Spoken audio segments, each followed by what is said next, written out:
अगर आप इस कहानी का पिछला भाग देखना चाहते हैं तो उसका लिंक मैं आपको डिस्क्रिप्शन बॉक्स में दे दूंगी और साथ में कमेंट बॉक्स में पिन भी कर दूंगी, तो आप वहां से भी जाकर देख सकते हैं। रॉबिन बोला, बॉस आप मैम को अंदर रूम में ले जाकर सुला दीजिए। आदित्य सोना को अपनी गोद में उठाकर रूम में लेकर जाता है। जुल घबराते हुए, यह रायु तो सो गई, हम कैसे जाएंगे, किसी को पता चल गया कि हम यहाँ हैं तो। आदित्य बोला, घबराने की ज़रूरत नहीं है, जैसे तुम आई हो वैसे ही बिना किसी की नज़र में आए तुम्हें वापस पहुंचाने की जिम्मेदारी मेरी है। मैं सोना के साथ वक्त बिताना चाहता हूं तो उसके रूम में हूं, तुम भी जाकर रेस्ट कर लो, रॉबिन तुम्हें छोड़ आएगा। आदित्य वहां से चला जाता है। रॉबिन बोला, चलो मैं तुम्हें रूम बताता हूँ। जुल बोली, नहीं मुझे डर लग रहा है, कहीं भाभी या किसी ने रूम में जाकर देखा और हम दोनों नहीं हुए तो। एक काम करते हैं, मैं चली जाती हूँ, जब तक रायु नहीं आती है तब तक मैं वहाँ संभाल लूँगी। रॉबिन एकटक जुल को देख रहा था, जिसके चेहरे पर सोना के लिए चिंता साफ दिख रही थी। जुल बोली, क्या हुआ, मैं कुछ बोल रही हूँ समझ आ रहा है। रॉबिन बोला, ठीक है चली जाना, पर क्या थोड़ी देर यहीं रुक सकती हो।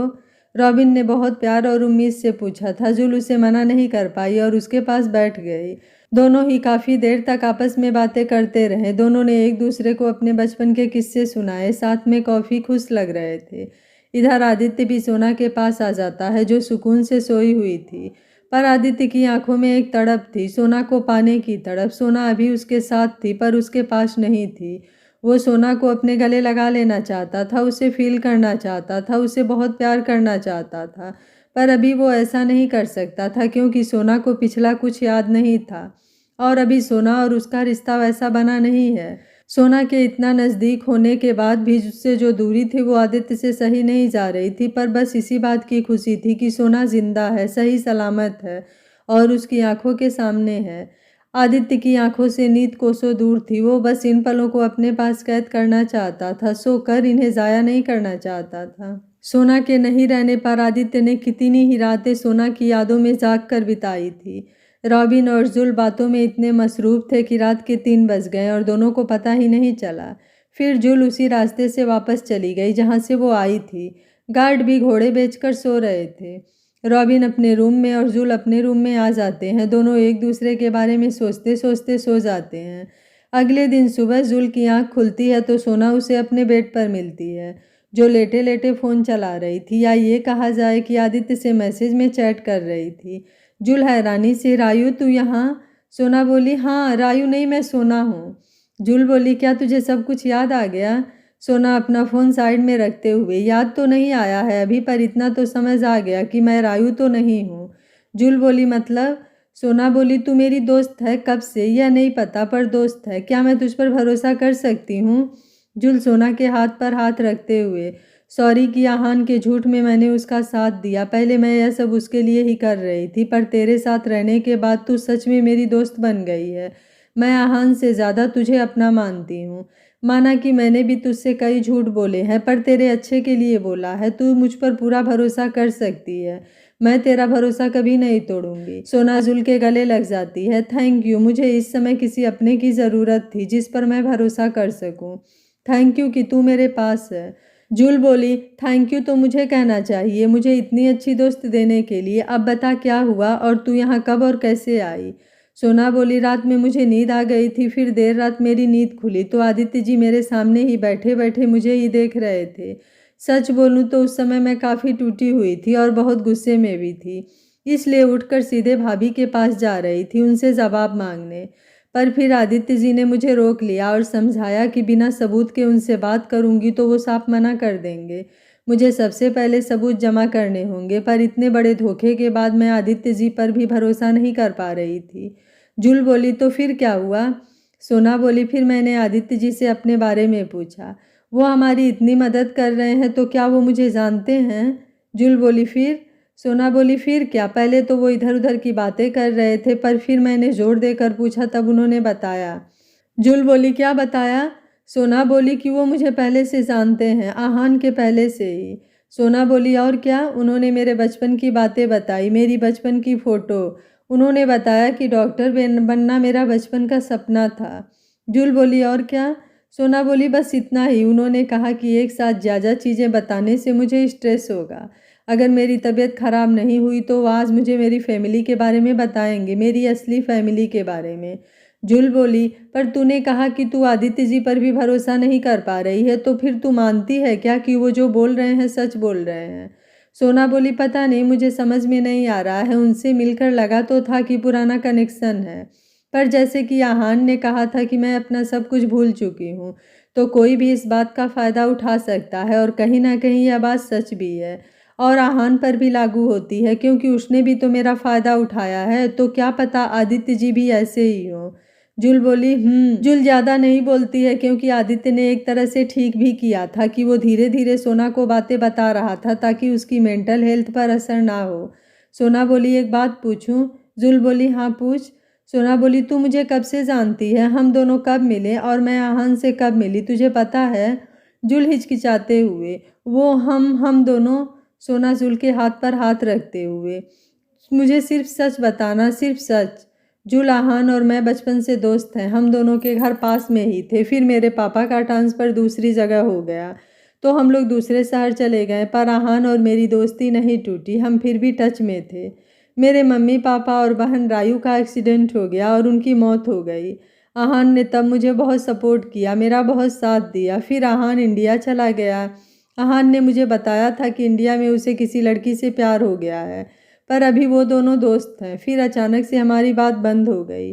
कई साल बाद फिर आहान का कॉल आया, उसने मुझे यहाँ बुलाया और तुम्हारे बारे में बताया। आहान ने तुम्हारे बारे में जो तुम्हें पता है वो ही मुझे पता था। ज़्यादा कुछ मैं जानती नहीं थी, तुम्हारे बारे में आहान ने बताया नहीं था। जुल, सोना की शादी और पति वाली बात अभी भी छुपा ली थी, क्योंकि यह बहुत बड़ी बात थी। सोना को इतनी बड़ी बात अभी नहीं बता सकते थे। जुल बोली, आहान ने मुझे रिक्वेस्ट किया था कि मैं तुम्हारी दोस्त बनकर रहूं, तुम्हारा ध्यान रखूं। आहान के मुझ पर इतने एहसान थे कि मैं मना नहीं कर पाई। आहान ने तुम्हारी पहचान भी मेरी ही बहन को दे दी थी, तो तुम में मुझे अपनी बहन मिल गई, तो मैं भी मान गई। प्लीज़ मुझे माफ़ कर दो, मुझे आहान का साथ नहीं देना चाहिए था, पर उस टाइम में जो मुझे सही लगा मैंने वो किया। जुल बोलते बोलते रोने लगती है। सोना उसे चुप कराती है, दोनों गले मिलती हैं, फिर तैयार होकर नीचे आ जाती हैं। जुल को रॉबिन का मैसेज आता है, तो उसे गार्डन में साइड वाली जगह बुलाता है। जुल टहलते टहलते वहां पहुंच जाती है। रॉबिन जुल को देखकर मुस्कुराता है और वो टैबलेट की डिब्बी जुल को दे देता है और उसके साथ में कुछ और भी देता है। जुल इशारे से पूछती है कि वो क्या है, तो कॉल का इशारा करता है। जुल रॉबिन को कॉल करती है, यह क्या है? रॉबिन बोला, यह कैमरा है, इसे तुम किचन में ऐसी जगह छुपा देना कि किसी को दिखे नहीं, पर भाभी मैम को दवाई दे रही हैं, हमें यह दिख जाए, वरना ऐसा ना हो कि तुम अलमारी में डब्बे के अंदर बंद कर दो। जुल बोलती है, हाँ हाँ हाँ, वेरी फनी, अब तो मैं इसे डब्बे में ही रखूंगी, बोलकर फ़ोन काट देती है। रॉबिन मुस्कुराते हुए, क्या लड़की है यार यह भी। जुल सबसे छुपते छुपाते उसे वापस अपनी जगह पर रख देती है और कैमरे के लिए जगह ढूंढती है। फिर उसे जगह मिल जाती है और रॉबिन की बात पर मुस्कुराते हुए उसे वहां छुपा देती है और कैमरे को ऑन भी कर देती है। सभी मिलकर नाश्ता करते हैं। जुल और सोना दोनों हॉस्पिटल के लिए निकल जाती हैं। इधर रॉबिन ने देख भी लिया कि माया को शक भी नहीं हुआ और उसने सोना को दवाई भी दे दी। उस दवाई का असर सोना पर कैसा होगा यह देखना बाकी था। आदित्य और रॉबिन के दिमाग में अलग अलग प्लान चल रहे थे और सोना और जुल के दिमाग में अलग। सोना अपने काम में बिजी थी। उसने आदित्य को मैसेज करके बोल दिया था कि वो दिन में आकर उससे मिलेगी। सोना का सिर भारी हो रहा था, शायद दवाई का असर होगा, पर उसने इस बात पर ज़्यादा ध्यान नहीं दिया। दिन के समय आदित्य और सोना आदित्य के रूम में साथ में लंच कर रहे थे। रॉबिन और जुल भी कैटिंग में साथ में लंच कर रहे थे। सोना बोली, क्या आप मुझे अपने बारे में कुछ और बताएंगे? आदित्य सोच में पड़ जाता है कि वो क्या करे। सोना को एक साथ बताया तो उसकी मेंटल हेल्थ प्रॉब्लम में न आ जाए, और अगर ना बताया तो उसे याद कैसे आएगा। आदित्य के लिए यह असमंजस की स्थिति थी। सोना बोली, क्या हुआ आदित्य जी, प्लीज़ बताइए ना। आदित्य बोला, हाँ। वो अपने फ़ोन से सोना की माँ की फ़ोटो निकाल कर बताता है, क्या तुम इन्हें जानती हो? फ़ोटो को देखकर सोना को एक बहुत ही अजीब सा एहसास होता है, एक सुकून, एक अपनापन लगता है। सोना की आंखों में नमी उतर आती है। वो रूधे गले से, ये कौन है? आदित्य बोला, तुम्हें कौन लगता है? सोना बोली, पता नहीं, पर ऐसा लगता है जैसे जो भी है मेरा अपना है। सच सच बताओ ना कि कौन है। आदित्य बोला, तुम्हारी अपनी ही है, तुम्हारी माँ। आदित्य की बात सुनकर कभी से उसकी आंखों में दबे हुए आंसू बाहर आ जाते हैं। सोना बड़ी बड़ी आंखों से, क्या माँ? मेरी माँ वो हैं, जिंदा हैं? आदित्य सोना के आंसू को पोंछते हुए, हाँ वो हैं, जिंदा हैं। सोना बोली, वो कहाँ हैं और क्या मेरे कोई पापा भी हैं? सोना की बात सुनकर आदित्य निराश हो जाता है क्योंकि सोना के पापा की तो बहुत पहले ही डेथ हो गई थी। आदित्य ना में सिर हिला देता है। सोना को और रोना आ जाता है जैसे उसने अभी अभी अपने पापा को खोया हो। आदित्य सोना को चुप करवाता है। सोना बोली, प्लीज़ मुझे इनके पास ले चलिए ना। आदित्य बोला, क्या तुम मुझ पर भरोसा करती हो? मैं तुम्हें जो भी बताऊंगा वो सब सच होगा। आदित्य की बात सुनकर सोना को शक होता है कि कहीं झुल ने उन दोनों के बीच की बात आदित्य को बता तो नहीं दी। पर आदित्य खुद से ही कहता है क्योंकि उसे जल्द से जल्द सोना को उसकी और अपनी ज़िंदगी के बारे में बताना था। सोना बोली, पता नहीं क्या सच है क्या झूठ, मुझे तो अपनी पूरी ज़िंदगी ही झूठ लगती है। किस पर भरोसा करूं किस पर नहीं, समझ ही नहीं आता। दिमाग ही काम नहीं करता है। सोना अपना सिर पकड़ते हुए बोलती है क्योंकि उसे लगता है कि जुल ने आदित्य को उनके बीच की बात बता दी। आदित्य उसके सिर से हाथ हटाते हुए, जब दिमाग काम न करे तो दिल की सुननी चाहिए। दिमाग सब कुछ भूल सकता है पर दिल वो कभी भूल नहीं सकता। उसे सब याद रहता है, कौन अपना है कौन पराया, क्योंकि दिल एहसास से चलता है। सोना आदित्य को देखते हुए, दिल तो कहता है कि आप भी मेरे अपने हो, मेरे कोई खास हो, तो क्या आप हो? सोना की बात सुनकर आदित्य का दिल जोरों से धड़कने लगता है। उसका मन करता है कि अभी के अभी वो उसे बता दे कि वो कितना अपना और कितना खास है उसके लिए। पर इतने बड़े झटके के लिए सोना तैयार है या नहीं यह अभी पता नहीं था। सोना आदित्य के जवाब का इंतजार कर रही थी। आदित्य कुछ बोलता उससे पहले सोना का फ़ोन बज उठता है। सोना फ़ोन देखती है तो उसका चेहरा गुस्से से भर जाता है क्योंकि आहान का फ़ोन था। आदित्य सोना को शांत रहने का इशारा करती है। सोना फ़ोन उठाती है। हेलो।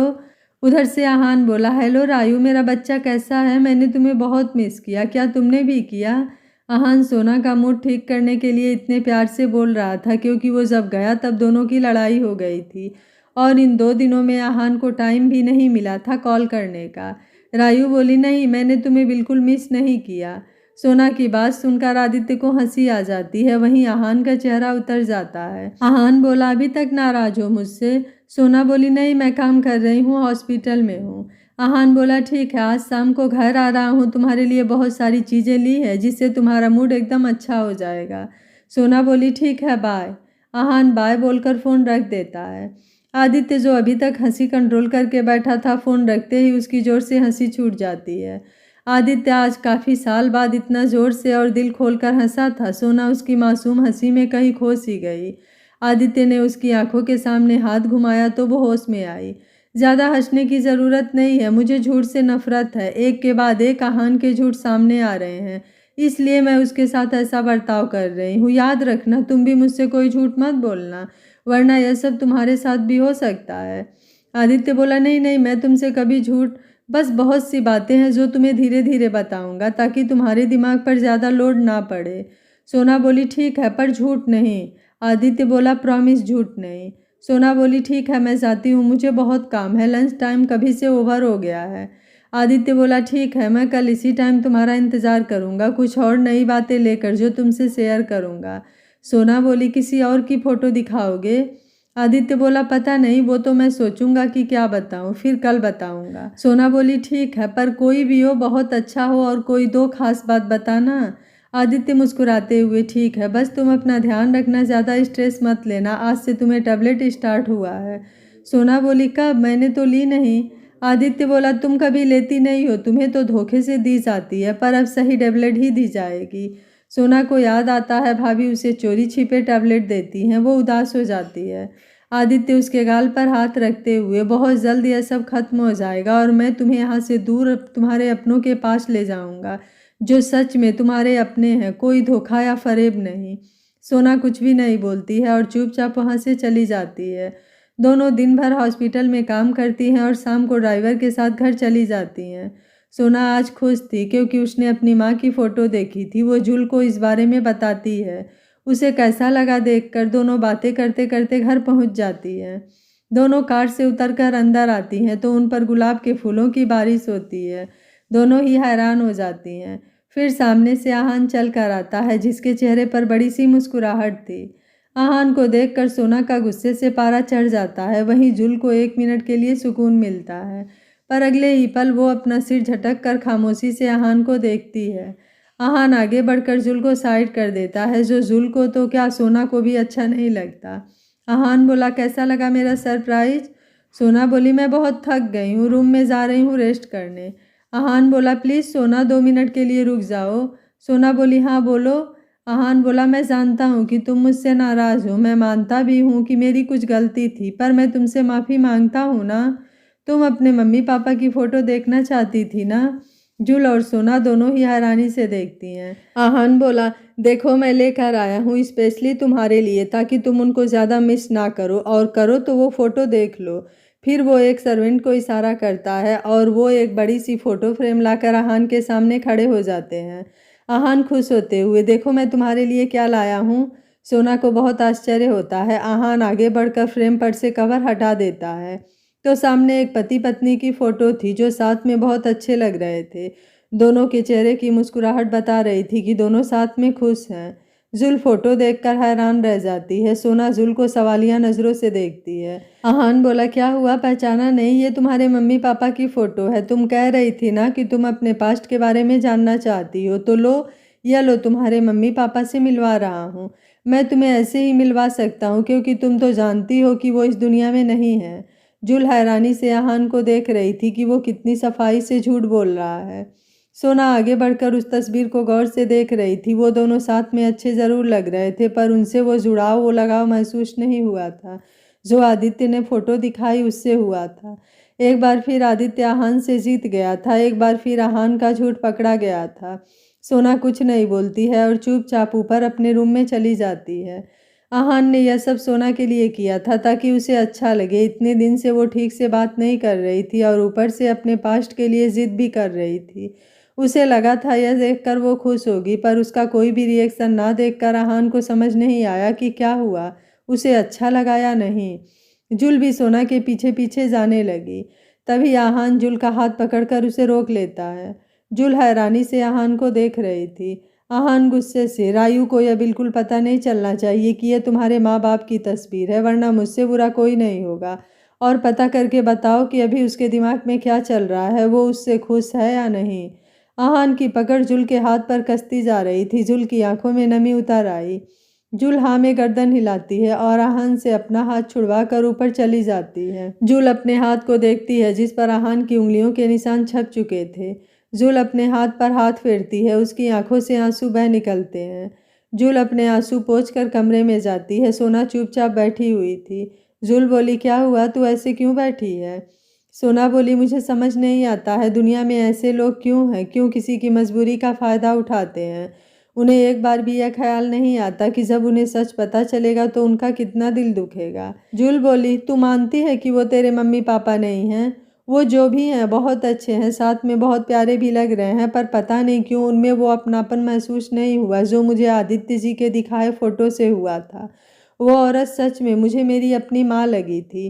तभी एक सर्वेंट आती है और सोना के रूम में वो फ़ोटो फ्रेम रख कर चली जाती हैं। जुल नम आँखों से उस फ्रेम को देख रही थी। सोना बोली, यह तुम्हारे माँ बाप है ना? तुम्ही ने बताया था कि आहान ने तुम्हारी बहन की पहचान दी है, तो यह तुम्हारे ही माँ बाप हुए ना? जुल हाँ में गर्दन हिलाती है और रोते हुए सोना के गले लग जाती है। सोना बोली, पता नहीं आहान और कितना नीचे गिरेंगे, क्यों वो ऐसी हरकत कर रहे हैं जिससे वो किसी के प्यार के तो क्या किसी के दोस्ती के लायक भी नहीं रहेंगे। जुल बोली, एक बार फिर आदित्य सच निकले। सोना बोली, हाँ।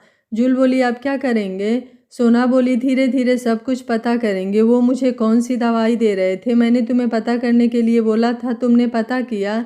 जुल बोली, हाँ मैंने पता किया, यह देखो यह मैंने रॉबिन से निकलवाया है। सोना बोली, किसी को शक तो नहीं हुआ?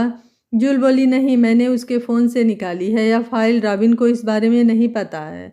सोना बोली, फिर तो ठीक है। सोना और जुल दोनों ही नेट पर उस टैबलेट की इन्फॉर्मेशन निकालने लगती हैं। दोनों को सेटिस्फेक्शन होता है कि आदित्य और रॉबिन उसे कुछ गलत दवाई नहीं दे रहे हैं। जुल बोली, एक तो सुबह भाभी दे रहे हैं, एक रात को तुम्हें खुद से खानी है। सोना बोली, हाँ। ऐसे ही रात हो जाती है, दोनों खाने के लिए नीचे आती हैं। आहान कभी से सोना का ही इंतज़ार कर रहा था। सोना आहान को देखकर मुस्कुराती है। आहान को भी अच्छा लगता है। रूम में ही सोना और जुल ने डिसाइड कर लिया था कि वो आहान के साथ पहले जैसा ही बिहेव करेंगी ताकि आहान को उस पर शक ना हो और वो कोई घटिया चाल ना चले। सोना सबसे पहले की तरह खुशी खुशी बात कर रही थी, आहान से भी अच्छे से बात कर रही थी। पर मन ही मन उसे कितना गुस्सा आ रहा था यह वो ही जानती थी। आहान को अच्छा लग रहा था सोना वापस पहले जैसा ही बर्ताव कर रही है। दोनों सोने चली जाती हैं। सोना ने आहान से कह दिया था कि जुल अभी थोड़े टाइम यहीं रहेगी। आहान को अच्छा तो नहीं लगता क्योंकि फिर उसका सारा टाइम जुल के साथ ही बीतता था, पर फिर भी सोना की खुशी के लिए वो हाँ बोल देता है। कमरे में जाकर सोना ने थोड़ी देर आदित्य से बात की। बात तो क्या, अपने बचपन की पुरानी यादों के बारे में पूछ रही थी। जुल भी बोर हो रही थी तो उसने रॉबिन को मैसेज कर दिया। दोनों की नोकझोंक फिर शुरू हो गई। ऐसे ही काफ़ी टाइम बीत जाता है और दोनों सो जाती हैं। ऐसे ही कुछ दिन शांति से बीत रहे थे। सोना ने आदित्य से बहुत कुछ अपने बारे में जान लिया था और अब उसे हल्की हल्की झलकियाँ भी दिखने लगी थी, पर अभी तक कुछ भी साफ नहीं दिखा था। कितनी बार वो रात में उठकर बैठ जाती थी, उसे धुंधले धुंधले सपने आते थे, पर कभी कुछ साफ साफ नहीं दिखा था। आदित्य का भी सब्र टूट रहा था। सोना को अभी तक कुछ याद नहीं आया था। आहान को भी अब सोना और जुल पर डाउट होने लगा था। दोनों के बीच कुछ तो चल रहा है, पर दोनों ही छुपा रही हैं। आहान ने अकेले में जुल को धमकाया भी, पर उसने कुछ भी नहीं बताया। आहान ने अपने तरीके से पता लगाने की कोशिश करने लगा। आज जुल और सोना का लास्ट डे था हॉस्पिटल में। अब तक तो वो हॉस्पिटल के बहाने आदित्य और रॉबिन से मिल सकती थी। अब कल से उन्हें कॉलेज जाना था, जहाँ पर वो इस तरह से मिल नहीं सकती थी। आदित्य को टेंशन होती है कि वो अगर सोना से मिलेगा नहीं तो उसे कैसे सब याद करवाएगा। वहीं सोना को भी बुरा लगता है कि वो आदित्य से मिल नहीं पाएगी। आदित्य और सोना दोनों ही रूम में बैठे थे। दोनों के बीच खामोशी छाई हुई थी। काफ़ी देर खामोश रहने के बाद आदित्य बोला, क्या तुम अब भी मुझ पर भरोसा नहीं करती?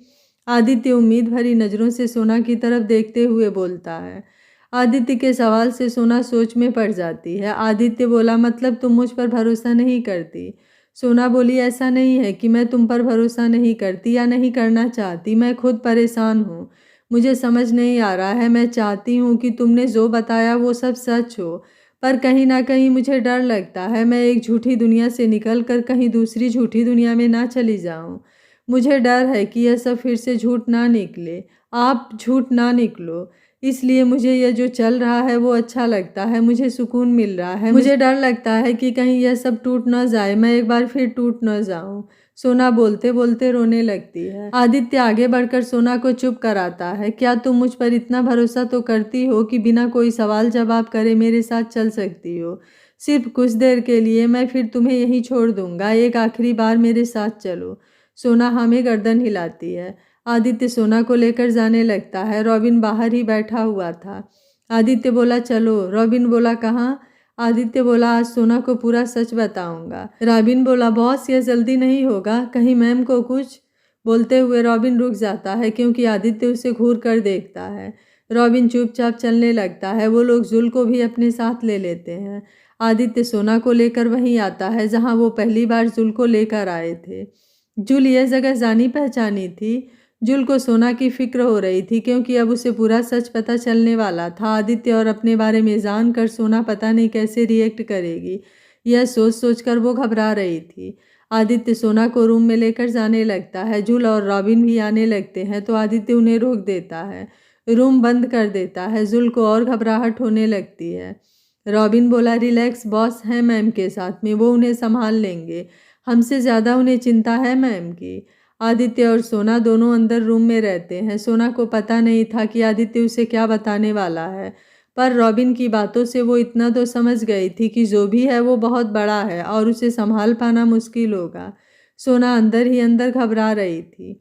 सोना को इस तरह घबराता देख आदित्य, रिलैक्स, इतना घबराने की ज़रूरत नहीं है, मैं हूँ तुम्हारे साथ, जाओ थोड़ा फ्रेश होकर आ जाओ। सोना फटाफट से बाथरूम में घुस जाती है और नल चालू करके मुंह पर पानी डालने लगती है, या यूं कहें कि अपने आप को तैयार करने लगती है। आदित्य बाहर फ़ोन से एलईडी टीवी कनेक्ट कर रहा था और सारी चीज़ें अरेंज कर रहा था। तकरीबन 10 मिनट के बाद सोना वॉशरूम से बाहर आती है। आदित्य बोला, क्या तुम ठीक हो? सोना हाँ में गर्दन हिला देती है। आदित्य और सोना दोनों वहाँ रखे सोफे पर बैठ जाते हैं। दोनों के ही दिल की धड़कनें काफ़ी तेज थी। सोना को अजीब सी बेचैनी थी, पता नहीं आज उसे क्या पता चलने वाला है। वहीं आदित्य को डर था कि उन दोनों के बारे में जानने के बाद सोना कैसे रिएक्ट करेगी। फिर भी वो अपना दिल थाम कर टीवी ऑन कर देता है। सोना के बचपन की पिक्चर थी जिस पर सोना के चेहरे पर एकाएक मुस्कुराहट आ गई। धीरे धीरे उसके घर की, मम्मी की, भाई भाभी की फोटोज आने लगी। सोना सभी को बहुत गौर से देख रही थी, उसे बहुत अच्छा लग रहा था। सोना के गांव की, उसके घर की, वैसे उसे याद तो नहीं था पर सब चीज़ें उसे अपनी सी लग रही थी, जैसे सब उसी का हो। फिर धीरे धीरे सोना की फोटोज जो आदित्य के घर की थी, आदित्य के माँ के साथ की थी, वो आने लगी। फिर सोना और आदित्य के मस्ती करते हुए फोटोज आने लगे। सोना आदित्य को देख रही थी जबकि आदित्य उन पलों को फिर से जी रहा था जो उसने सोना के साथ बिताए थे। आदित्य और सोना के कई सारे फोटोज थे। आदित्य और खुद के फोटोज को देखकर सोना को बहुत अजीब सी बेचैनी हो रही थी। दिमाग में अलग अलग धुंधली झलकियां आ रही जा रही थी। सोना ने अपना सिर झटकते हुए आगे के फोटोज देखे। फिर सोना और आदित्य के रिसेप्शन पार्टी की फोटोज आने लगी। सोना हैरानी से उन्हें देख रही थी। दोनों ने एक दूसरे का हाथ पकड़े हुए, एक दूसरे को हग करते हुए, डांस करते हुए कई सारी फोटो थी। उन फोटो को देखकर लग रहा था कि वो दोनों सिर्फ दोस्त तो नहीं थे। फिर स्क्रीन पर उन दोनों की वही रिसेप्शन वाली फोटो के साथ न्यूज़ थी। शहर के मशहूर बिजनेसमैन आदित्य मित्तल को मिली उनकी सोलमेट। बहुत ही प्यारी जोड़ी है और दोनों एक साथ बहुत अच्छे भी लग रहे थे। मिस्टर आदित्य मित्तल अपनी वाइफ मिसेस सोना आदित्य मित्तल। यह उनके रिसेप्शन के दूसरे दिन टीवी पर चल रही न्यूज़ थी। सामने की न्यूज़ को देखकर सोना शॉक्ड रह गई। उसे इस बात का बिल्कुल एहसास नहीं था कि वो शादीशुदा है, किसी की पत्नी, किसी की बहू है। सोना तो जैसे बर्फ की तरह जम सी गई थी, ना कुछ बोल रही थी, ना कोई रिएक्ट कर रही थी, यहाँ तक कि उसकी पलकें तक नहीं झपक रही थी। आदित्य सोना को देख रहा था। उसे इस बात का एहसास था कि इतना बड़ा सच पता चलने के बाद सोना कुछ ऐसे ही रिएक्ट करेगी। इस बात के लिए उसने पहले ही खुद को तैयार कर लिया था। आदित्य घुटनों के बल सोना के सामने बैठ जाता है। सोना एकटक स्क्रीन पर अपनी और आदित्य की फोटो देख रही थी। आदित्य सोना का हाथ अपने हाथ में लेता है जिससे सोना वापस अपने सेंस में आती है। सोना आदित्य का हाथ झटक देती है और एकदम से खड़ी हो जाती है। सोना बोली, ये क्या है? मेरी शादी हो गई है? ऐसा कैसे कैसे हो सकता है? आपने कहा था कि हम दोस्त हैं, फिर ये सब क्या है? आदित्य बोला, तुम एक बार मेरी बात तो सुनो, मैं तुम्हें समझाता हूँ। आदित्य सोना की तरफ बढ़ते हुए बोलता है पर सोना अपने कदम पीछे खींच लेती है। आदित्य बोला, प्लीज़ शांत हो जाओ, मेरी बात सुनो। आदित्य सोना का हाथ पकड़ने की कोशिश करता है पर वो आदित्य को अपने से दूर करने की कोशिश करती है। आदित्य जबरदस्ती उसे अपने गले से लगा लेता है पर सोना उसकी बाहों में छटपटाती है। आदित्य बोला, प्लीज़ शांत हो जाओ, मैं जानता हूँ यह बहुत बड़ा सच है पर अब तुम्हें यह जानना ज़रूरी है। तुम मेरी सोना हो और मैं तुम्हारा आदित्य, प्लीज़ शांत हो जाओ। सोना बोली, नहीं ये सच नहीं है, मैं कैसे शादी? सोना अभी भी आदित्य से दूर होने के लिए छटपटा रही थी। आदित्य सोना को आंखों में देखते हुए, देखो मेरी आंखों में देखो, क्या यह सच नहीं है? क्या इनमें तुम्हारे लिए प्यार नहीं है? क्या तुम्हें मुझ पर भरोसा नहीं है? तुम्हें इन फोटो पर भरोसा नहीं है तो ना सही, अपने दिल पर तो है ना? तुम्हारा दिल तो जानता है ना कि वो मेरे लिए धड़क रहा है। आदित्य की बात सुनकर सोना धीरे धीरे शांत होने लगती है। हाँ, यह सच बहुत बड़ा था सोना के लिए, पर इसके साथ एक सच और भी था कि वो आदित्य पर भरोसा करती थी और मन ही मन आदित्य से प्यार करने लगी थी। वो पहले प्यार करती थी या नहीं पता नहीं है, पर आज उसके दिल में आदित्य के लिए फीलिंग्स थी जिसे वो अच्छे से समझती थी। आहान ने लाख कोशिश की पर वो उसके दिल में जगह नहीं बना पाया। पर आदित्य ने कुछ किया भी नहीं, फिर भी उसके दिल में आदित्य के लिए अपने आप फीलिंग पैदा हो गई थी। सोना की आंखों में आंसू आ जाते हैं। क्यों वो सब कुछ भूल गई? क्यों उसे कुछ याद नहीं है? सोना रोते हुए बोली, मुझे कुछ याद क्यों नहीं आता है? क्यों मैं सब कुछ भूल गई हूँ? मुझे कुछ समझ नहीं आ रहा है, क्या सच है क्या झूठ है? मेरा सिर फट रहा है। मुझे शांति चाहिए, मुझे सुकून चाहिए। ऐसे सोच सोच के तो मैं मर जाऊंगी। सोना की बात सुनकर आदित्य का दिल तड़प उठा था। आदित्य सोना के मुंह पर हाथ रखकर नामे गर्दन हिलाता है। आदित्य बोला, प्लीज़ ऐसी बात मत करो। 5 साल, पूरे 5 साल मैंने यह मान कर गुजारे हैं कि तुम इस दुनिया में नहीं हो। प्लीज़ मरने की बात मत करो। इस बार तुम मुझसे दूर हुई तो मैं जी नहीं पाऊंगा। आदित्य की आंखों में भी आंसू आ जाते हैं। सोना आदित्य के आंसू पोंछती है और आदित्य सोना के। दोनों एक दूसरे की आंखों में खोए हुए थे। सोना बोली, कब सब कुछ ठीक होगा? कब मुझे सुकून मिलेगा? आदित्य बोला, अभी। वह सोना के सर से अपने सर को जोड़ते हुए बोला, सोना अपने दिल से पूछो, क्या तुम्हें मेरे साथ रहने पर कभी ऐसा लगता है कि मैं तुम्हारे साथ गलत करने वाला हूँ? जब तुमने मुझे पहली बार देखा था तो क्यों तुम्हारी धड़कन तेज चलने लगी थी? अपने दिल से पूछो सोना कि तुमसे मेरा क्या रिश्ता है? क्यों तुम मेरे पास आती हो तो तुम्हें सुकून मिलता है? फिर उसे गले लगाते हुए बोला, क्यों मेरे सीने से लगने से तुम मुझसे दूर नहीं भागती हो? क्यों मेरी बाहों में तुम्हें सारे जहां की खुशियां मिलती है? क्यों? सोना कुछ नहीं बोली, बस आदित्य की बाहों में सिमटी जा रही थी। सोना कुछ नहीं बोलती है, लेकिन उसे भी इस बात का एहसास हो रहा था। क्यों इन 5 सालों में कोई उसकी नज़रों में नहीं बसा और आदित्य को देखते ही उसकी धड़कन रुक गई, जैसे कि वह कोई उसका बहुत करीबी हो। सोना आदित्य के सीने में मुंह छुपाए ही बोली, मैं आहान के पास वापस नहीं जाऊंगी। मुझे पुराना कुछ याद नहीं है, ना हमारा प्यार, ना हमारा रिश्ता, पर आज मैं यह जानती हूँ कि मैं आपसे प्यार करती हूँ और अब मैं आपके साथ रहूंगी। मैं वापस नहीं जाऊंगी, चाहे मुझे कुछ याद आए या न आए। मैं यहीं रहूंगी आपके पास हमेशा हमेशा। आदित्य मुस्कुराते हुए, इस दिन का तो मैं कब से इंतजार कर रहा था। अब मैं खुद तुम्हें अपने से दूर नहीं जाने दूंगा। कितना तड़पा हूं मैं इस दिन के लिए, तुम नहीं जानती हो। एक एक पल मेरे लिए एक एक सदी की तरह गुजरा है। तुम्हारे बिना जिंदगी मौत से भी बदतर लगती थी। मुझे फर्क नहीं पड़ता है तुम्हें कुछ याद हो या ना हो। तुम आज मुझसे प्यार करती हो, मैं तुमसे प्यार करता हूँ, बस मेरे लिए इतना ही काफ़ी है। सोना आदित्य की गोद में सर रखकर लेट जाती है। उसे आदित्य की गोद में बहुत ही सुकून मिल रहा था। आदित्य उसकी बालों में हाथ फेरता हुआ बस उसे ही निहारे जा रहा था। उसे तो यह सपने जैसा लग रहा था कि आज सोना उसके साथ है, उसके पास है। इधर जुल और रॉबिन दोनों बाहर परेशान हो रहे थे। जुल बोली, हमें अंदर जाकर देखना चाहिए, पता नहीं सोना कैसी होगी। रॉबिन बोला, आज मैम को पता चला होगा कि सर उनके हस्बैंड हैं, पता नहीं वो कैसी रिएक्ट कर रही होंगी, या शायद उन्होंने यह सच एक्सेप्ट कर लिया हो। उन्हें इतनी देर लग रही है, सर उन्हें संभाल लेंगे, बिखरने नहीं देंगे। मुझे बॉस पर पूरा यकीन है। हमें उनके बीच इस तरह से नहीं जाना चाहिए। रॉबिन बोला, जुल हमें अपने बारे में भी सोचना चाहिए। जुल बोली, प्लीज ऐसी बातें मत करो। तुम जानते हो कि आहान से प्यार करती हो, जानता हूँ, पर तुम जानती हो उसने मैम के साथ क्या किया, फिर भी आहान को अपनाना चाहती हो। उसे माफ़ कर दोगी, उसके साथ ज़िंदगी बिताओगी? जुल बोली, नहीं, मैं कभी आहान को माफ़ नहीं करूँगी, ना ही कभी उसके साथ ज़िंदगी बिताना चाहती हूँ। अगर वो खुद चाहे तब भी नहीं। रॉबिन बोला, फिर क्यों उसे लेकर बैठी हो? भूल जाओ ना सब कुछ, मेरे साथ आगे बढ़ो। मैं तुम्हें इतना प्यार दूंगा, तुम सब कुछ भूल जाओगी। जुल बोली, नहीं, इतना आसान नहीं है। पहला प्यार कभी भुलाया नहीं जा सकता। प्लीज़ एक बार कोशिश तो करो। ज़िंदगी बहुत खूबसूरत है जुल, और इसे खूबसूरत बनाने के लिए एक हमसफ़र की ज़रूरत है। प्लीज़ मेरा हमसफ़र बन जाओ, प्लीज़। जुल रॉबिन की आंखों में देखती है, जिसकी आंखों में उसके लिए बेइंतहा मोहब्बत थी। रॉबिन अपना हाथ आगे बढ़ाता है, प्लीज़ मेरा हाथ थाम लो जुल, हमेशा हमेशा के लिए। मैं वादा करता हूँ तुम्हारी आंखों में एक आंसू नहीं आने दूंगा। जुल थोड़ी देर तक तो रॉबिन को देखती है, फिर रॉबिन के हाथ पर अपना हाथ रख देती है। रॉबिन तो जैसे खुशी के मारे पागल ही हो जाता है। वो जुल को कसकर गले से लगा लेता है। जुल भी अपने हाथ उठाकर रॉबिन के गले लग जाती है। शाम का वक्त होने को आया था। आदित्य और सोना दोनों दुनिया से बेखबर एक दूसरे के गले लगे हुए थे। बाहर जुल का टेंशन से दिमाग खराब होने लगा था। जुल बोली, रॉबिन अब हमें देखना चाहिए कि क्या हो रहा है, बहुत देर हो गई है। अब किसी भी समय आहान हमें लेने पहुंचता ही होगा। हमें आहान के साथ जाना ही होगा। किसी को कहीं जाने की ज़रूरत नहीं है। आदित्य बोलते हुए वहां आ जाता है।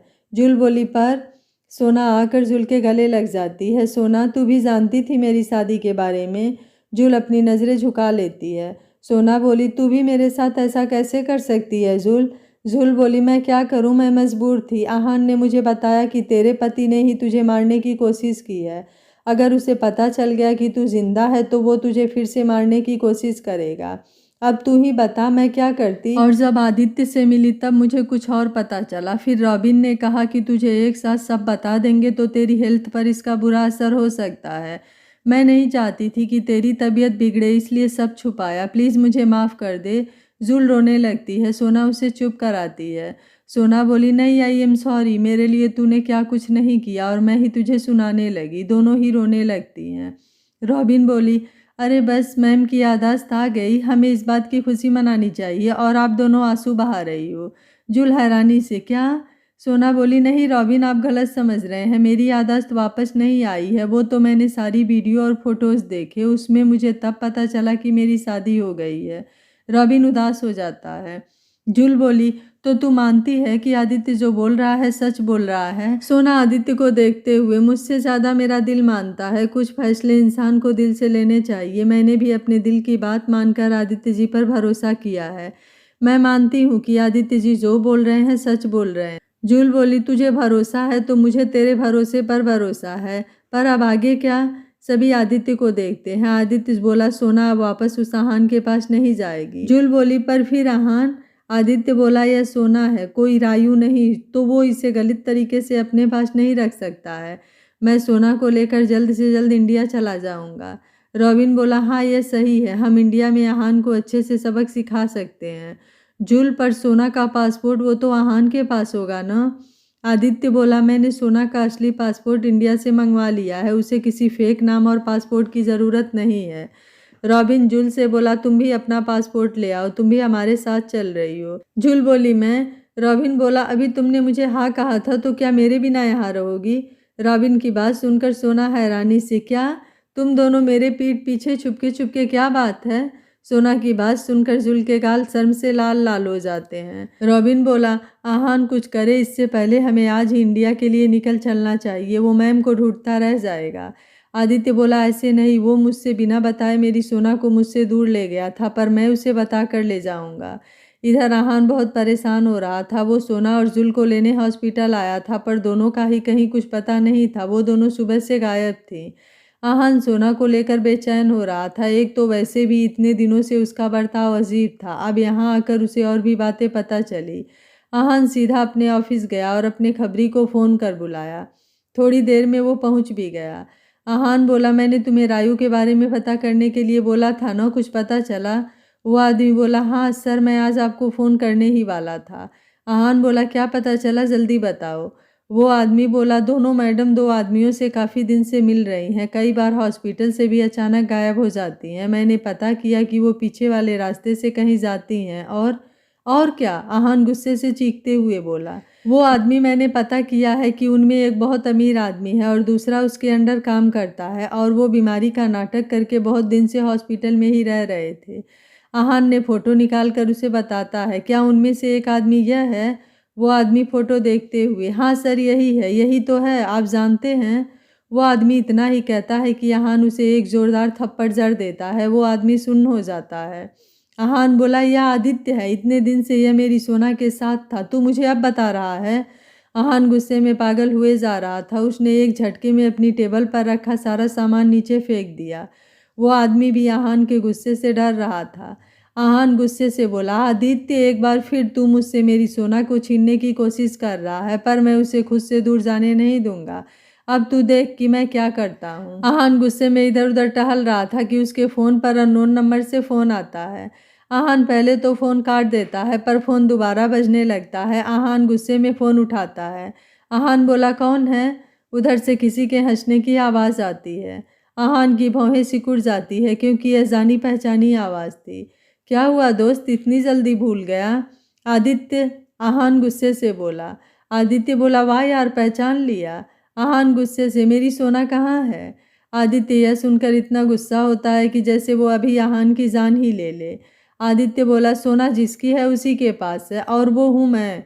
5 साल पहले भी वो मेरी थी और आज भी मेरी है। 5 साल, पूरे 5 साल तूने उसे मुझसे दूर रखा।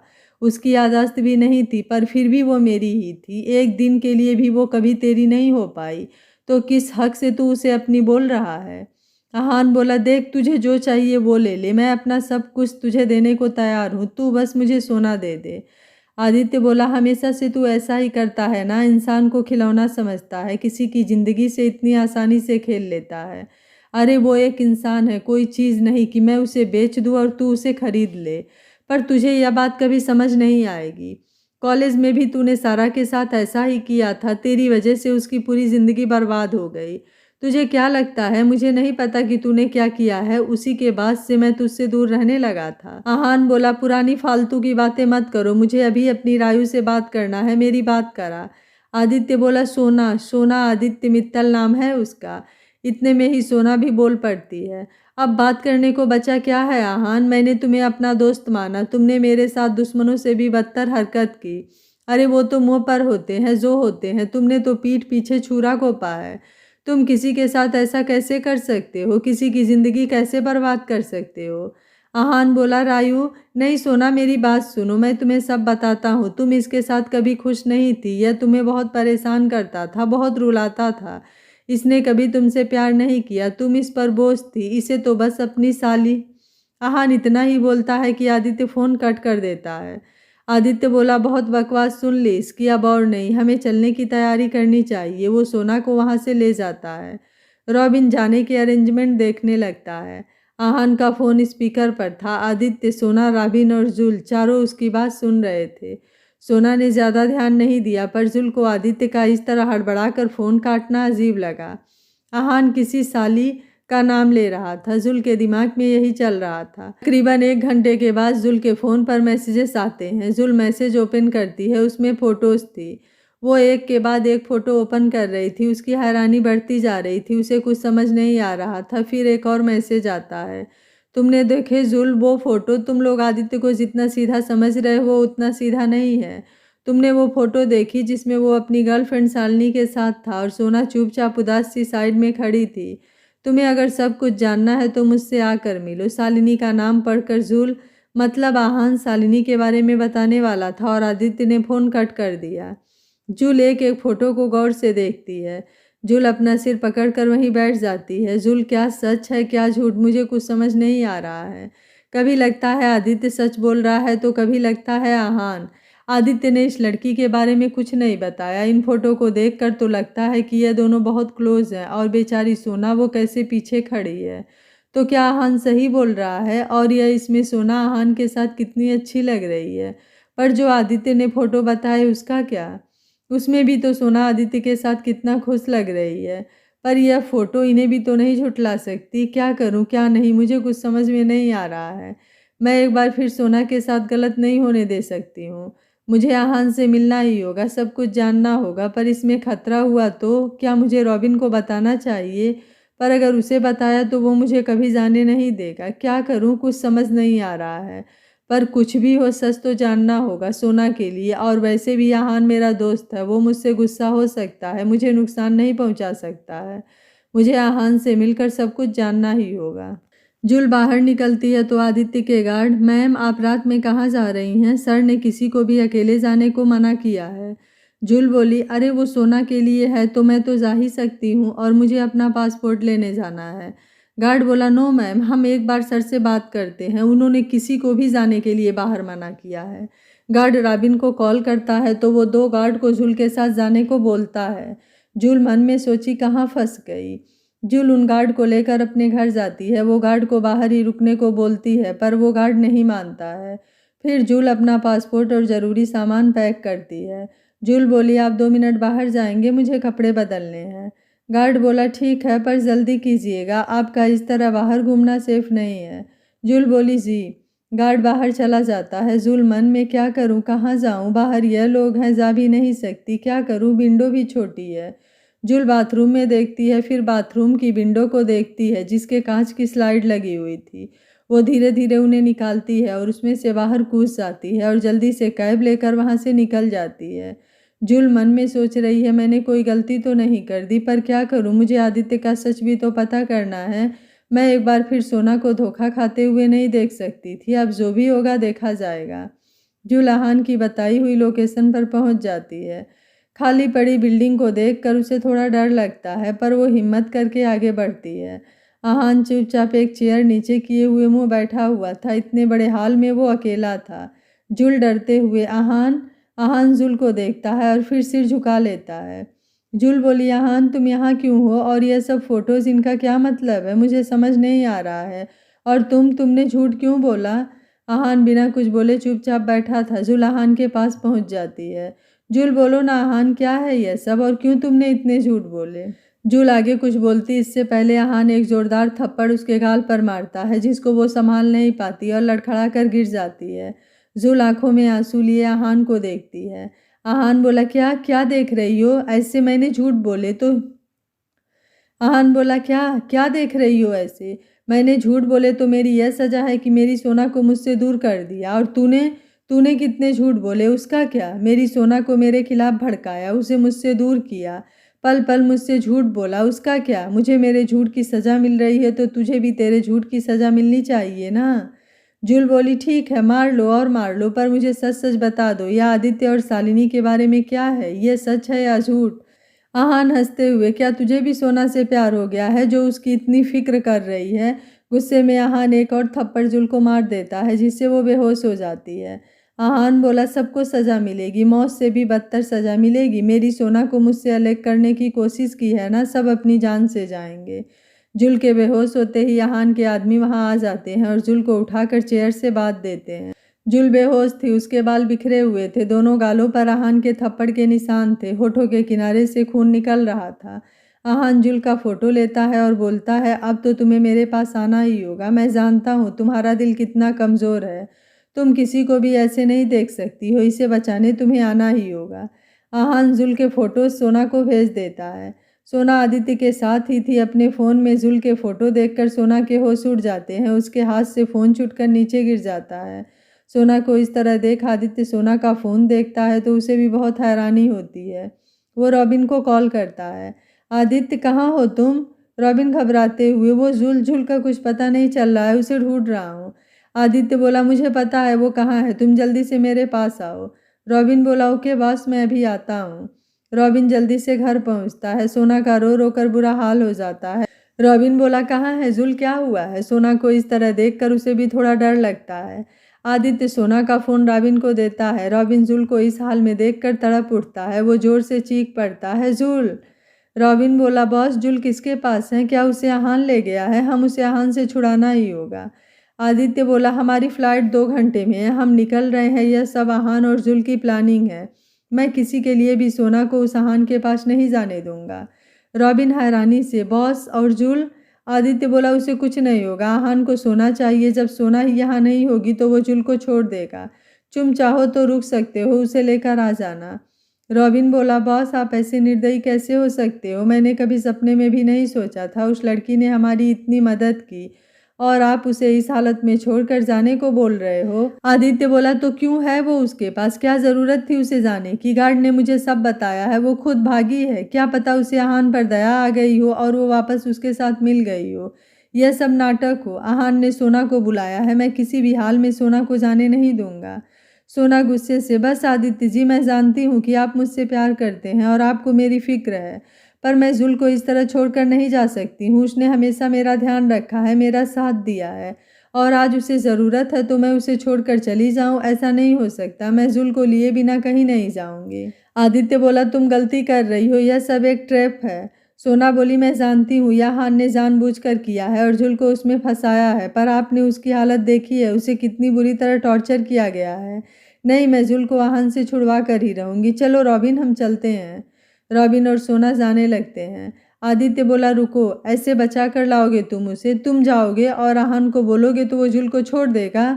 सोना बोली, हाँ मैं जानती हूँ कि वो ऐसे नहीं छोड़ेगा, पर जो वो बोलेगा हम उसे दे देंगे। आदित्य बोला, और वो तुम्हें मांगेगा तो क्या तुम चली जाओगी उसके पास? आदित्य की बात सुनकर सोना चुप हो जाती है। आदित्य बोला, हमें प्लानिंग करके उसके पास जाना होगा। आदित्य उन्हें सब कुछ समझाता है, दोनों उसकी बात ध्यान से सुनते हैं। आदित्य बोला, ऐसा करने से आहान हमारा कुछ भी बिगाड़ नहीं पाएगा। रॉबिन बोला, हाँ बॉस, यह तो अच्छा प्लान है। तभी रॉबिन के फोन पर मैसेज आता है। रॉबिन उसे देखता है तो शॉक्ड हो जाता है। आदित्य बोला, क्या हुआ? रॉबिन बोला, कुछ नहीं, वो कुछ ऑफिस का है। रॉबिन आदित्य को इशारा करता है। आदित्य सोना से, तुम जाकर थोड़ा रेस्ट करो, हम सारी तैयारी करके निकलते हैं। सोना बोली, ठीक है, बोलकर चली जाती है। आदित्य बोला, क्या हुआ? रॉबिन उसे अपना फ़ोन दिखाता है। आदित्य बोला, यह सब क्या है? रॉबिन बोला, यही सब उसने जुल को भेजे थे और कहा कि हम अभी भी मैम से झूठ बोल रहे हैं, अगर पूरी सच्चाई जाननी हो तो इस पते पर आओ। जुल मैम के लिए आहान के पास गई थी, पर यह मैसेज उसने पेंडिंग में डाल दिया था, क्योंकि वो भी आहान को जानती थी, अगर वो टाइम से ना आए तो यह मैसेज मुझे खुद ब खुद मिल जाए। और हुआ भी ऐसा ही। जुल के ना पहुंचने पर यह मैसेज मुझे मिल गया। अब हम क्या करेंगे? क्या मैम आपकी सच्चाई समझ पाएंगी? उन्हें कुछ याद नहीं आ रहा है, कहीं वो हमें झूठा और आहान को सच्चा ना समझ। आदित्य बोला, नहीं, ऐसा नहीं होगा, शालिनी मेरा पास्ट थी और सोना शालिनी के बारे में सब कुछ जानती है। रॉबिन बोला, पर मैम को अभी कुछ याद नहीं है। आदित्य बोला, तो क्या हुआ? मैं बहुत जल्द उसे सब कुछ याद दिलाऊंगा, देखना उसे सब याद आ जाएगा, अभी हमें जुल को बचाना होगा। थोड़ी देर के लिए मैं थोड़ा सेल्फिश हो गया था, डर गया था कि कहीं सोना को खो ना दूं, पर इस चक्कर में मैं अपनी इंसानियत खो रहा था। वो लड़की मेरी वजह से इस मुसीबत में है, अब उसे मैं ही इससे निकालूंगा। चलो चलकर सब देखते हैं। आदित्य और रॉबिन दोनों चले जाते हैं। इस बात से अनजान कोई कभी से दरवाजे के पीछे छुपकर अपनी बातें सुन रहा था। यह और कोई नहीं, सोना थी। शालिनी का नाम सुनकर उसकी आंखों से आंसू बहने लगते हैं। उसे यह तो पता नहीं कि वो कौन है, पर आदित्य से यह सुनकर कि वो उसका पास्ट थी, उसे बहुत बुरा लगा। उसे शालिनी के बारे में सब जानना था, पर कैसे जानती? उसे तो कुछ याद ही नहीं है, और वो आदित्य के अलावा किसी और को जानती नहीं, तो अब कैसे पता करेगी? वो इसी उधेड़-बुन में रहती है। तभी आदित्य वापस आता है। सोना को इस तरह परेशान देखकर उसे बिल्कुल अच्छा नहीं लगता। वो सोना को हक करते हुए, तुम चिंता मत करो, मैं तुम्हारी दोस्त को सही सलामत लेकर आऊंगा। आदित्य के सीने से लगकर ही सोना के बेचैन दिल को राहत मिलती है। आदित्य, सोना और रॉबिन तीनों ही निकल जाते हैं पुरानी सी शहर से दूर एक सुनसान बिल्डिंग। आदित्य और सोना दोनों आहान से मिलने जाते हैं। रॉबिन उनके साथ नहीं रहता है। आदित्य इधर उधर नजर घुमाता है। चप्पे चप्पे पर आहान के आदमी थे। आहान बिल्डिंग के बीच वाले फ्लोर पर रहता है। आहान के आसपास उसके कई सारे आदमी थे। वहीं आहान के पास एक चेयर पर जुल बधी हुई थी, जो थोड़ी थोड़ी बेहोश लग रही थी और थोड़ी थोड़ी होश में थी। झूल, सोना बोल पड़ती है। झूल और आहान दोनों ही सोना को देखते हैं। सोना को अपने सामने देखकर आहान को सुकून मिलता है, पर अगले ही पल उसका हाथ आदित्य के हाथ में देखकर फिर से उसका दिमाग खराब हो जाता है। आहान बोला, रायू, यह तुम इस आदमी के साथ क्या कर रही हो? यह बिल्कुल भी सही आदमी नहीं है। यह तुम्हारी जिंदगी खराब कर देगा। तुम मेरे पास वापस आ जाओ। देखो, मैं आहान हूँ, तुम्हारा दोस्त, तुम तो जानती हो ना। सोना, बस चुप, बिल्कुल चुप। तुम्हारी सारी सच्चाई सामने आ गई है, फिर भी नाटक किए जा रहे हो। आखिर तुम ऐसा कैसे कर सकते हो? किसी की पत्नी को अपने पास इतने सालों तक कैसे रख सकते हो? आहान बोला, यह सब झूठ है। इस आदमी ने तुमसे झूठ बोला है। तुम्हारी याददाश्त नहीं है ना, इस बात का फायदा उठाया है। सोना, और यह जुल, यह तो हमारे बचपन की दोस्त है ना, तुमने इसकी ये हालत करी है। आहान बोला, ये जुल है ना, यह एक नंबर की झूठी है। इस आदमी के साथ मिलकर तुम्हें मुझसे अलग करना चाहती है, क्योंकि यह मुझसे प्यार करती है। यह सोचती है कि मैं तुम्हें भूलकर इससे प्यार करने लगूंगा, पर यह जानती नहीं है मेरा प्यार तुम्हारे लिए कितना शिद्दत वाला है। मैं तुम्हें छोड़कर किसी और के बारे में कभी सोच भी नहीं सकता। सोना आहान के पास जाने लगती है। आदित्य नाम इशारा करता है। सोना उसे आंखों से इशारा करती है और आहान के पास जाती है। आहान खुश हो जाता है। आहान, सही कर रही हो, तुम्हें मेरे पास ही होना चाहिए। सोना आहान के पास जाती है और उसे कसकर एक थप्पड़ लगा देती है, पर आहान कुछ नहीं बोलता है। सोना उसे एक और थप्पड़ लगाती है। आहान बोला, तुम्हें मुझे मारना है? ठीक है, तुम गुस्सा हो मुझसे तो तुम मार लो। तुम मुझे जो सजा दोगी मुझे मंजूर है। तुम्हें जो करना हो मेरे साथ कर लो, बस तुम मुझे छोड़कर मत जाओ। मैं तुम्हारे हाथ जोड़ता हूँ सोना, मैं तुमसे बहुत प्यार करता हूँ। मैं तुम्हारे बिना नहीं रह सकता। तुम प्लीज मुझे छोड़कर मत जाओ। सोना गुस्से से बोली, तुम्हारा दिमाग खराब हो गया है। यह प्यार नहीं है, यह पागलपन है। तुम्हें प्यार नहीं है। आहान बोला, ऑब्सेशन कहो या प्यार, जो भी है तुम्हें मेरे साथ आना ही होगा, वरना वो अपनी गन निकालते हुए, मैं इस जुल को मार दूंगा और मेरे आदमी इस आदित्य को। आहान के हाथ में गन देखकर सोना डर जाती है। वहीं आदित्य टेढ़ी स्माइल लिए आगे बढ़ता है। आहान, वहीं रुक जा। आदित्य, तू जानता है मैं सोना के लिए कुछ भी कर सकता हूँ। रुक जा, वरना मेरे आदमी तुझे मार देंगे। आदित्य बोले, तेरे आदमी कहाँ हैं? मुझे तो कोई नहीं दिख रहा। आहान चारों तरफ नजर घुमाता है। सच में वहां आहान का कोई आदमी नहीं था। सभी वेल ट्रेंड गार्ड थे, जो उसके तो नहीं थे। यह सब आदित्य और रॉबिन की साजिश का नतीजा था। एक ही पल में आदित्य ने बाजी पलट दी थी। आहान के होश उड़ गए थे। जब आहान को कुछ समझ नहीं आया तो उसने सोना का हाथ पकड़कर उसे खींच लिया और उसके सिर पर बंदूक थान दी। आहान बोला, रुक जा आदि, वरना मैं इसे ही जान से मार दूंगा। सोना को गन पॉइंट पर देखकर एक पल को आदित्य की धड़कन रुक गई, पर अगले ही पल, मुझे पता है तू उसे नहीं मारेगा। आहान बोला, यह तेरी गलतफहमी है। तू मुझे अच्छे से जानता है, जो चीज़ मुझे नहीं मिलती है वो मैं किसी को भी नहीं होने देता हूँ। आदित्य गुस्से से, आहान पागल मत बन। सोना को कुछ हो गया तो मैं तुझे जान से मार दूंगा। आहान बोला, मैं भी इससे बहुत प्यार करता हूँ। अगर इसे कुछ हो गया तो मैं जी तो नहीं पाऊंगा, पर यह तेरी बाहों में जाए मैं यह भी बर्दाश्त नहीं कर पाऊंगा। इसलिए इसे तो अब मरना पड़ेगा। आहान की बात सुनकर आदित्य का दिल धक रह जाता है। आहान सच में सोना को मार न दे। और अचानक ही गोली चलने की आवाज आती है और सोना लुढ़क कर नीचे गिर जाती है। आदित्य जोर से चीख उठता है, सोना। आदित्य की हैरानी से आंखें फटी की फटी रह जाती हैं। सोना नीचे पड़ी थी। आदित्य गुस्से में अपने गन निकाल कर एक के बाद एक सारी गोलियां आहान के सीने में उतार देता है। आहान का पूरा शरीर छलनी हो जाता है। उसके मुंह से भी खून निकल आता है।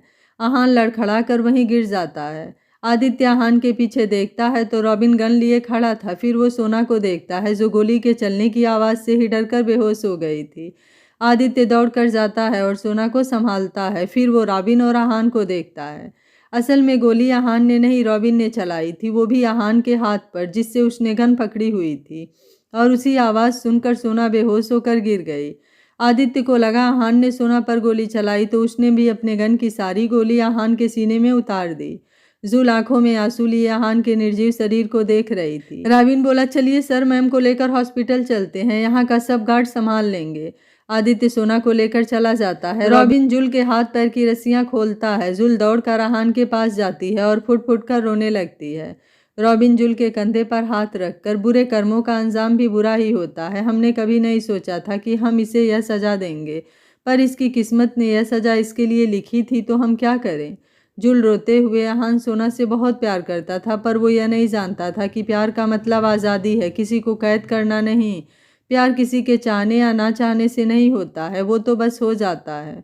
इसने कभी कोशिश ही नहीं की प्यार को समझने की, बस एक जिद थी हासिल करने की। वो भी ऐसे इंसान को जो किसी और से प्यार करता है, जो किसी और का है, उसे कभी अपना नहीं बनाया जा सकता है। पर यह बात यह कभी समझा ही नहीं। रॉबिन बोला, चलो यहाँ से कोई मतलब नहीं है। आदित्य जी, जोर से चीखती हुई सोना होश में आती है। आदित्य सोना के पास ही था। आदित्य सोना को सीने से लगाते हुए, मैं यहीं हूँ, तुम्हें डरने की ज़रूरत नहीं है, मैं तुम्हारे पास हूँ। सोना बोली, आदित्य जी, मुझे सब याद आ गया, मुझे सब याद आ गया। आदित्य सोना से अलग होते हुए, क्या सच में, क्या सच में तुम्हें सब याद आ गया। सोना बोली, हाँ, आप, हमारी शादी, मेरा गांव, माँ, मुझे सब याद आ गया है। प्लीज़ मुझे घर ले चलिए, मुझे घर जाना है। आदित्य सोना को सीने से लगाते हुए, ओ सोना, तुम्हें सब याद आ गया, इससे ज़्यादा खुशी की बात क्या हो सकती है। सोना बोली, लेकिन आदित्य, आहान। आदित्य बोला, उसे एक बुरा सपना समझकर भूल जाओ, वो हमारी ज़िंदगी से बहुत दूर चला गया है, अब वो कभी हमें परेशान नहीं करेगा।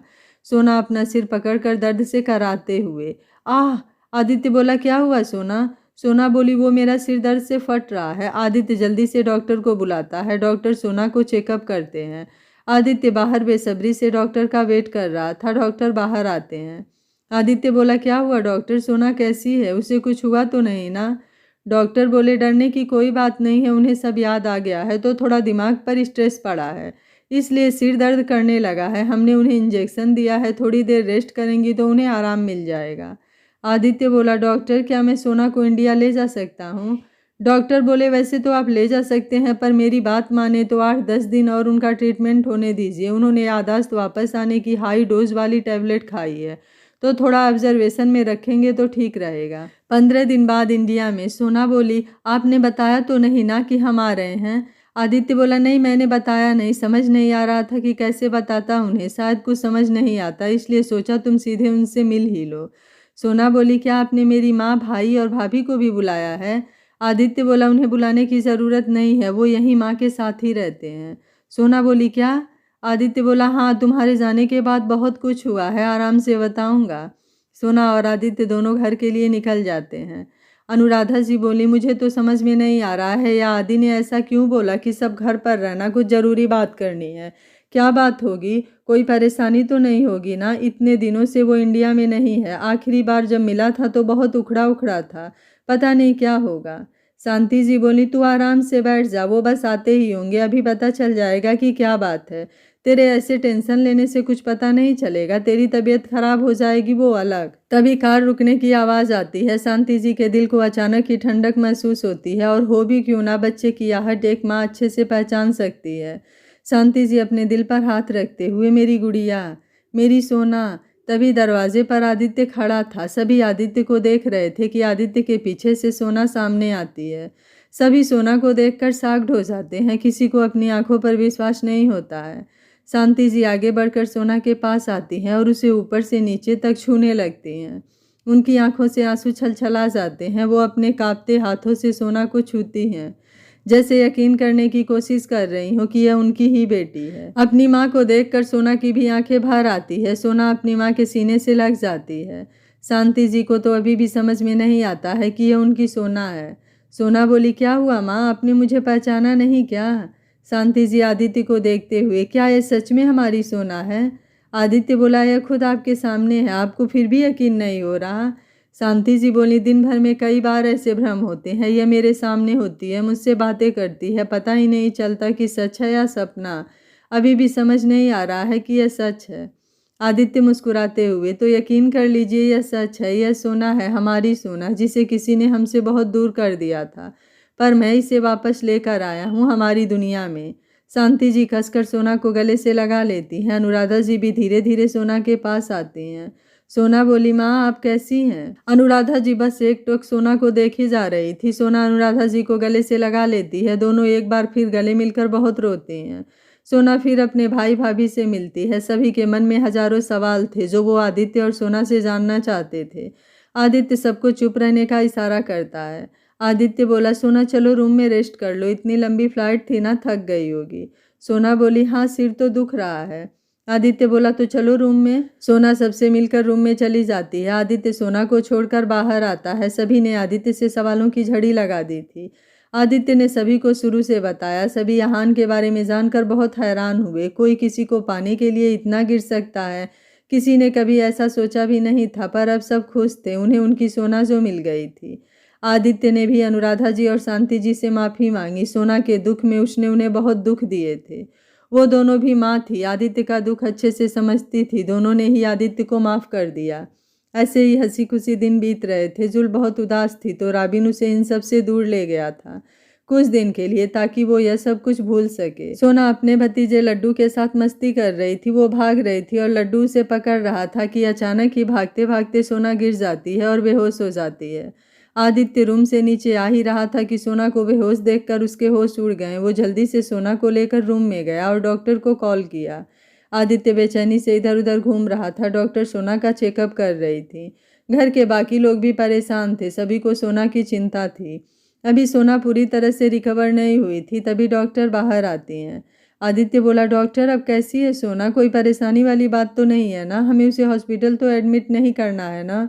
आदित्य ने एक साथ सवालों की झड़ी लगा दी।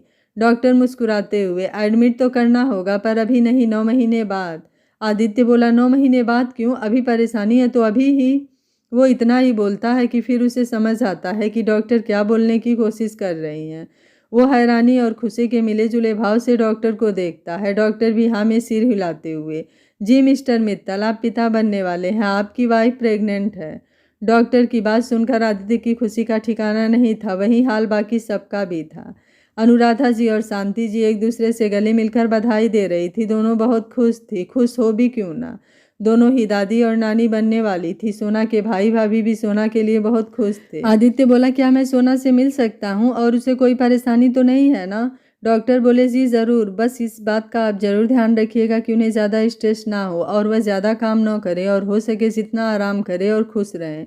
और हाँ, उनके खाने पीने का भी ख्याल रखिएगा, बाकी और कोई परेशानी नहीं है। आदित्य बोला, जी डॉक्टर, हम सोना का पूरा ध्यान रखेंगे। डॉक्टर वहाँ से चली जाती हैं। सभी सोना से मिलने जाते हैं। सोना को बहुत शर्म आ रही थी। वह तो किसी से नजरें ही नहीं मिला पा रही थी। शांति जी और अनुराधा जी दोनों ही सोना के बगल में आकर बैठ जाते हैं। सोना के सर पर हाथ फेरते हुए शांति जी, मुझे नहीं पता था मेरी गुड़िया इतनी बड़ी हो गई कि अब उसके भी गोद में छोटी सी गुड़िया या गुड्डा आने वाला है। अनुराधा जी सोना के सिर को चूमते हुए, बहुत बहुत धन्यवाद बेटा, तेरा तूने इतनी बड़ी खुशी दी है। सच कहूँ तो तूने मेरा सपना ही पूरा कर दिया है। सभी बारी बारी से सोना से मिलते हैं। आदित्य अपनी बारी का इंतजार करता है, कब सब सोना से मिलकर बाहर आए, फिर वह आराम से अपनी सोना पर अपना प्यार लुटाए। थोड़ी देर बाद सब चले जाते हैं। सोना आदित्य से बहुत शर्मा रही थी। आदित्य आकर उसके बगल में बैठ जाता है तो सोना मुंह फेर लेती है। आदित्य बोला, देख रहे हो बेबी, अपनी मम्मा को देखो, या आपके पापा को कितना परेशान करती है। कितनी बड़ी गुड न्यूज़ दी है और अब देखो कैसे शर्मा रही है। इतनी बड़ी खुशी मिली है और ये मेरे साथ में सेलिब्रेट भी नहीं कर रही है। आदित्य की बात सुनकर सोना मुड़कर आदित्य के गोद में सिर रखकर उसके पेट में अपना मुंह छुपा लेती है।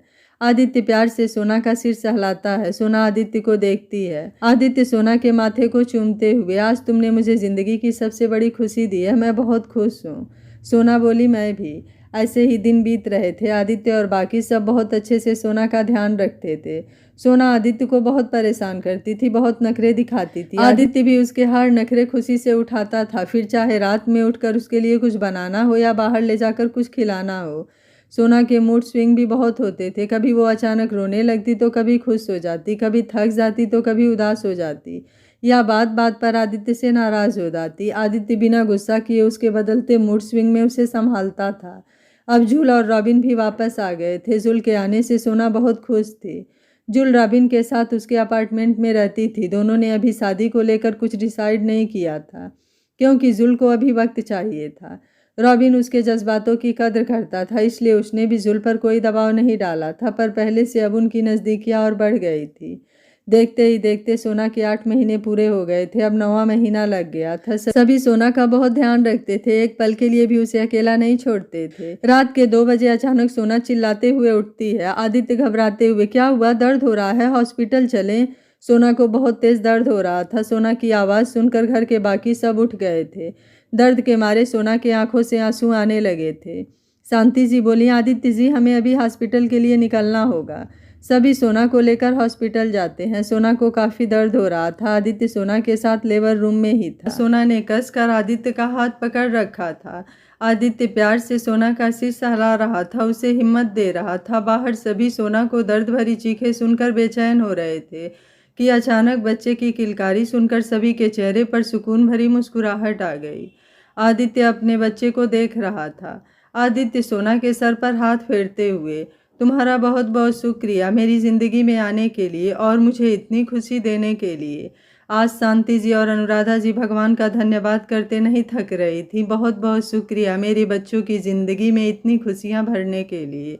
यह कहानी आपको कैसी लगी, आप मुझे अपनी राय कमेंट बॉक्स में ज़रूर दीजिएगा। वीडियो पसंद आया है तो वीडियो को लाइक शेयर एंड चैनल को सब्सक्राइब कर लीजिएगा। Thank you for watching. मिलते हैं कहानी के अगले भाग में।